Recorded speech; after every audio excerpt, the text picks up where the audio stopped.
Bibi, ondým tá už tá, kamerujem tá. A čo ma kameruješ? Počkaj, však kamerujem tá. Čo mám hovoriť do tej kamery? Čo povedať, že dneska sme mali ten že Spišské parky, Spišský hrad. Spišské parky sa robia tam dole. Áno, Spišské parky. Tam mám takú fabričku.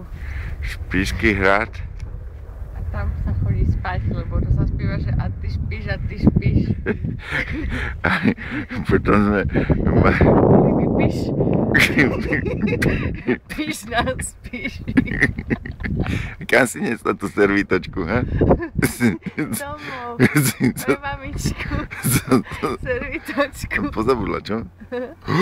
Toto je čo? Tu volá do tú lehňu.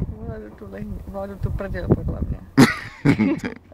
A volá to tam strašne chrápa. Bibi, nevynášaj z kuchyne. Nevynášaj. Nebude dneska spíska borovička.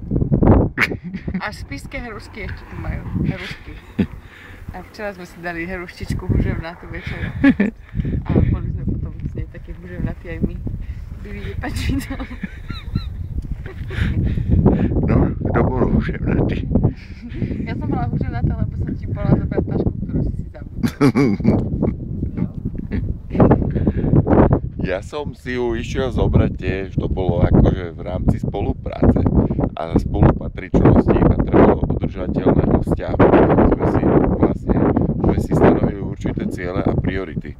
Tie sme potom prebrali krátkodobé aj dlhodobé a spečatili sme ich takýmto boskom. A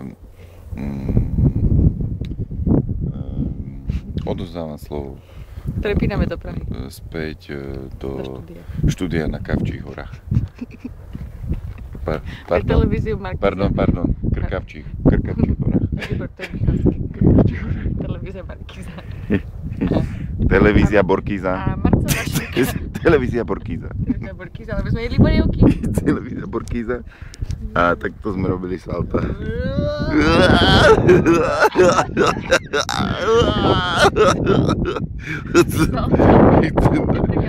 Dobre, pre